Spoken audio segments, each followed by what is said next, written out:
America మాటలకు చేతలకు పొంతన కనిపించడం లేదు. మొన్న వార్ను ఆపేశామంటూనే అలానే ఇటు దాడులు సైతం చేశారు. ద సేమ్ టైం ట్రంప్ ట్వీట్స్ను సైతం మనం చూసాం. ప్రతిసారి కూడా ట్రంప్ ఈ ట్రెండ్ను మాత్రం కొనసాగిస్తూనే వస్తున్నారు. ఆయన చేస్తున్న ట్వీట్స్కు అక్కడ జరుగుతున్న పరిణామాలకి పొంతన లేకుండా పోతోంది. ఇరాన్ ప్రభుత్వం తమకు లొంగిపోవడానికి సిద్ధంగా ఉంది అంటూ చెప్తూనే ఆ తర్వాత ఇరాన్ దగ్గర నుండి వచ్చిన ట్వీట్తో పూర్తిగా కూడా బట్టబయలైపోయిన నిజం ఏంటంటే అసలు ట్రంప్తో ఇరాన్ ఎటువంటి చర్చలు జరపలేదు అనేది.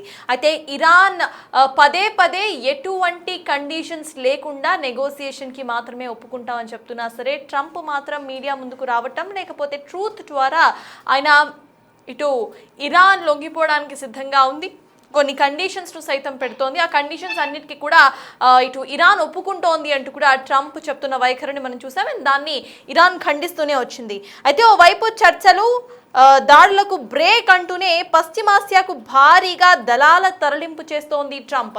అయితే ఇది వ్యూహాత్మకంగా ఆయన చేస్తున్న ఒక స్ట్రాటజిక్ మూవా లేకపోతే నిజంగానే ఆయన యుద్ధం ఆపడానికి ట్రై చేస్తున్నారా అనే కోణంలో ఇప్పుడు ప్రపంచం మొత్తం కూడా ఆలోచనలో పడిపోయింది.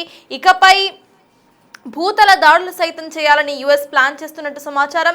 ఇరాన్ యుద్ధంలోకి మరో 10,000 మంది సైనికులు జాయిన్ అవ్వబోతున్నట్టుగా సైతం తెలుస్తోంది.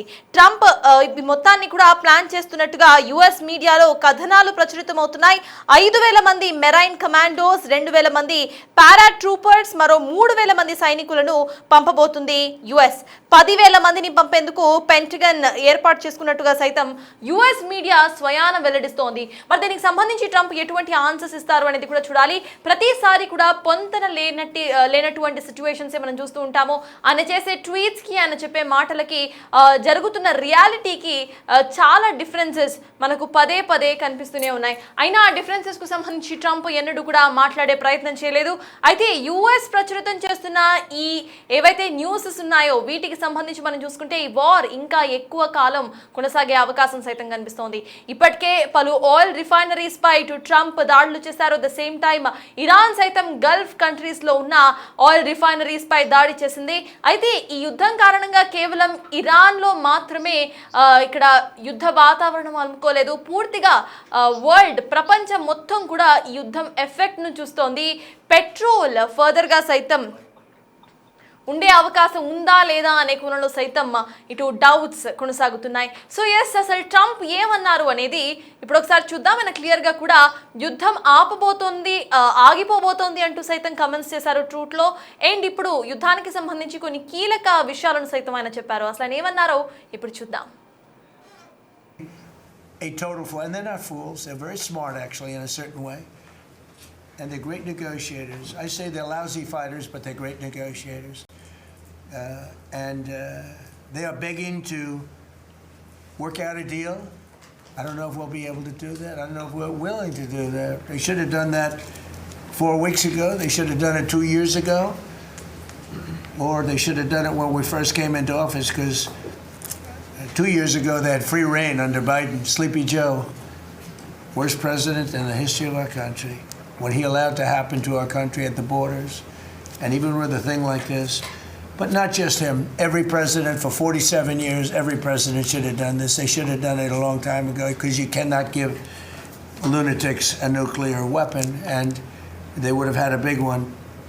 It stopped really when we did the B-2, but even before that, the Barack Hussein Obama, what he did where he gave them the Iran nuclear deal, gave them free will toward a nuclear weapon. Basically, he chose Iran over Israel and others that didn't want him to do it. But I terminated that deal. Had I not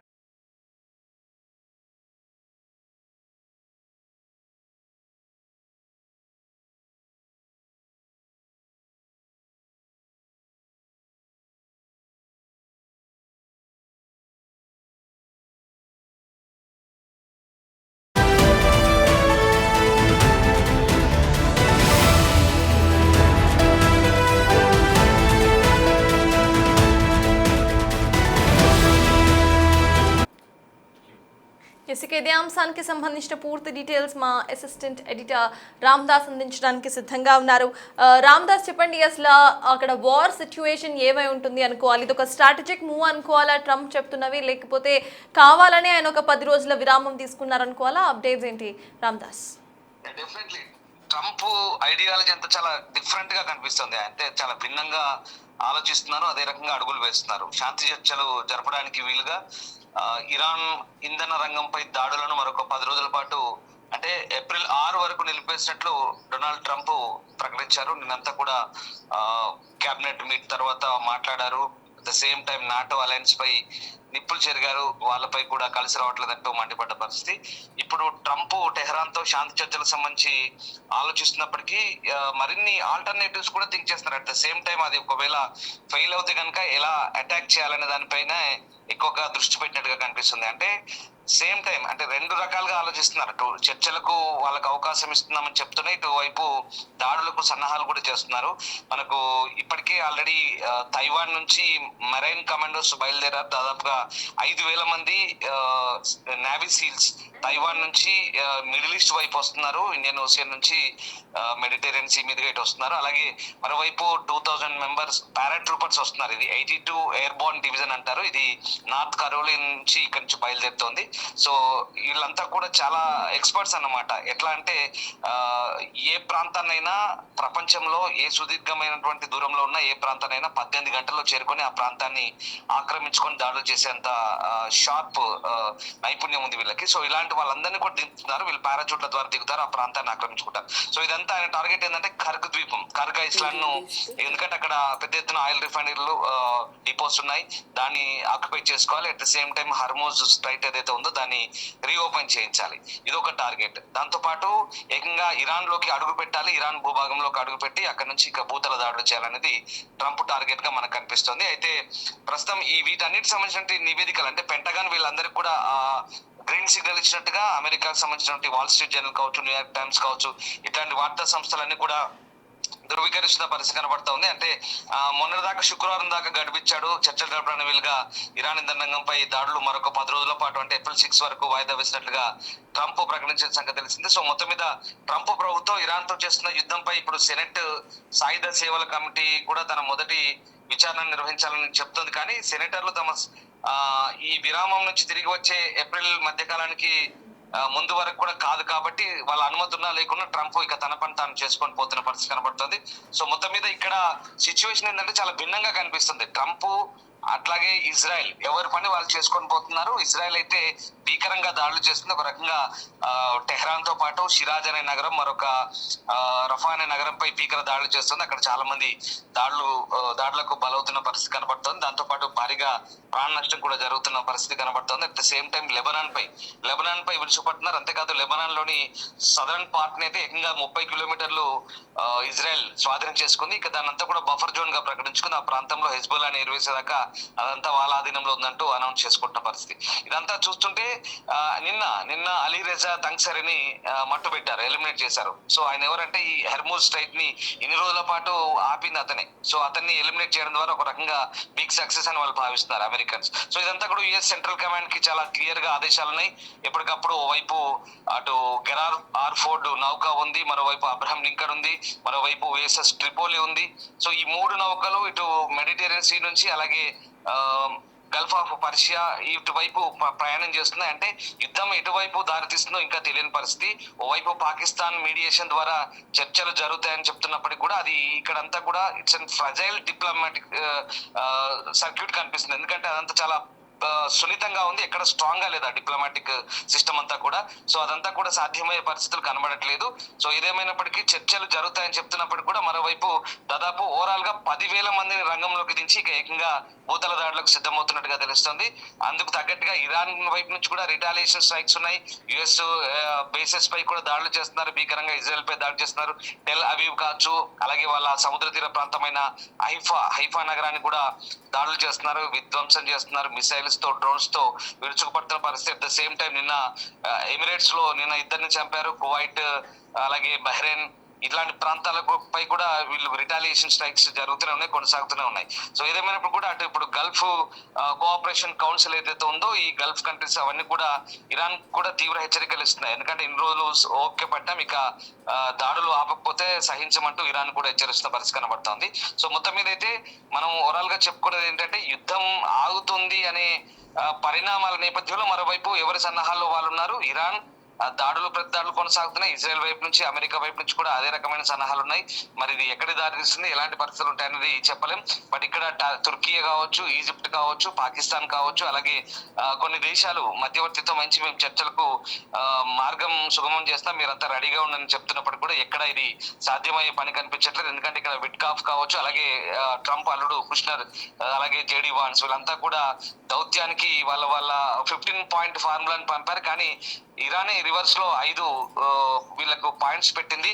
ఆ రకంగా అంటే తమకు జరిగిన దాడికి సంబంధించినటువంటి డబ్బులు చెల్లించాలి, దాంతో పాటు హర్మూజ్ పై తమకున్న సార్వభౌమత్వాన్ని ప్రపంచమంతా గుర్తించాలి, అట్ ద సేమ్ టైం పూర్తి స్థాయిలో దాడులు ఆపేయాలి, ఇక తమ జోలికి రాకూడదనే కొన్ని పాయింట్ కూడా ఇరాన్ కూడా పెట్టింది. బట్ ఇవన్నీ కూడా ఈ కండిషన్స్ అన్ని అమెరికా ఒప్పుకుంటుందా లేదా అమెరికా కండిషన్స్ ఇరాన్ ఒప్పుకుంటుందా అనేది మనకు ఇప్పట్లో తేలేలా కనిపించట్లేదు.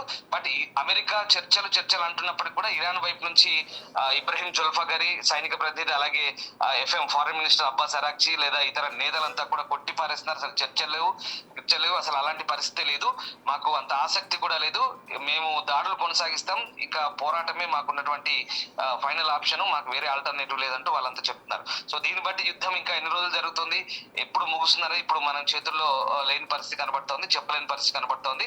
బట్ మిడిల్ ఈస్ట్ అంతా కూడా ఇప్పటికైతే ఇంకా యుద్ధ వాతావరణం, యుద్ధానికి సంబంధించినటువంటి ప్రభావం చాలా క్లియర్ గా కనిపిస్తుంది.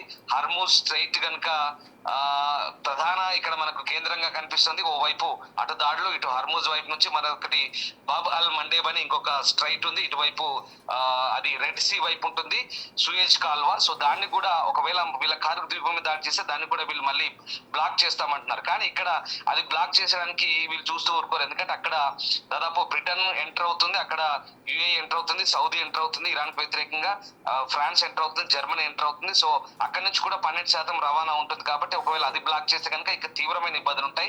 సో ఇప్పుడు ఇరాన్ చెప్తున్న దాని ప్రకారం అక్కడ హౌతీలు ఎవరైతే యెమెన్ నుంచి ఎర్ర సముద్ర దొంగలు ఉంటారో సో వాళ్ళని ఎగదోస్తూ అక్కడ దాన్ని కూడా మూసివేస్తామంటూ చెప్తున్నప్పటికీ కూడా ఇదంతా సాధ్యమయ్యే పని కనిపించట్లేదు. సో ఏదేమైనప్పుడు కూడా ఓవైపు చర్చలంటూ మరోవైపు ఇన్ని రకాలైనటువంటి ఎస్కలేషన్స్ మనకి ఇక్కడ కనబడతా ఉన్నాయి. సో ఎస్కలేషన్స్ డీఎస్కలేషన్స్ గా మార్చడానికి ఈ పరిస్థితులు అనుకూలంగా ఉన్నాయా లేదా అనేది కూడా మనం ఇప్పుడు క్లారిటీ ఇవ్వలేని పరిస్థితి. వాట్ ఎవర్ ఏదేమైనప్పుడు కూడా ఇటు అమెరికా మాత్రం తన సామర్థ్యాన్ని పెంచుకుంటుంది. ఇప్పటికే అమెరికా ఆయుధ నిల్వలు తగ్గాయని చెప్తున్న క్రమంలో మరి ఏప్రిల్ 6 వరకు ట్రంప్ వాయిదా వేయడం అంటే దానికి ఒక వేరే లాజిక్ కూడా అర్థమవుతుంది. ఈ రక్షణ రంగ నిపుణులను, అక్కడ ఫ్యాక్టరీలను, ఇంజనీర్లను, వాళ్ళ కర్మాగారాలకు కూడా ఆర్డర్ చేశాడు ఎక్కువగా మందుగుండు సామాగ్రిని తయారు చేయమని. సో అప్పట్లోపు ఇంకేమైనా ఆయుధాలను సమకూర్చుకొని, మందుగుండు సామాగ్రిని సమకూర్చుకొని మళ్ళీ స్ట్రైక్స్ కి బయలుదేరుతారా అనేది కూడా పరిస్థితి ఒక రకంగా వాదన వినిపిస్తుంది. At the same time Iran కూడా వీళ్ళని నమ్మే పరిస్థితి లేదు. సో చూడాలి మరి యుద్ధం ఇంకా ఎన్ని రోజుల పాటు కొనసాగుతుంది, ఎప్పుడు ముగుస్తుందని దానికి మాత్రం స్పష్టత లేదు ప్రస్తుతానికి. Yes, thank you Ramdas. మొత్తానికి ఇటు యుద్ధం ఆగుతుందా లేదా అనేది ఇప్పుడు సెకండరీ డిస్కషన్గా మారిపోయింది.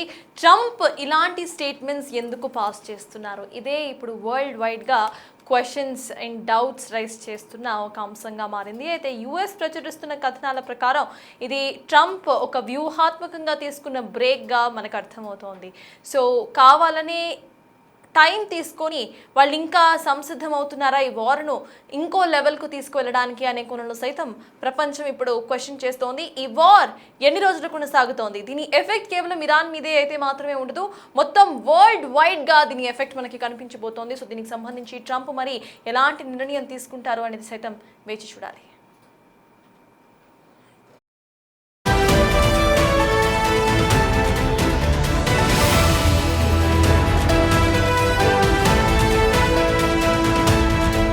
Total flight. They're not fools. They're very smart, actually, in a certain way. And they're great negotiators. I say they're lousy fighters, but they're great negotiators. They are begging to work out a deal. I don't know if we'll be able to do that. I don't know if we're willing to do that. They should have done that 4 weeks ago. They should have done it 2 years ago. Or they should have done it when we first came into office, because 2 years ago, they had free reign under Biden. Sleepy Joe, worst president in the history of our country. What he allowed to happen to our country at the borders, and even with a thing like this. But not just him. Every president for 47 years, every president should have done this. They should have done it a long time ago, because you cannot give lunatics a nuclear weapon, and they would have had a big one. It stopped really when we did the B-2, but even before that, the Barack Hussein Obama, what he did where he gave them the Iran nuclear deal, gave them free will toward a nuclear weapon. Basically, he chose Iran over Israel and others that didn't want him to do it. But I terminated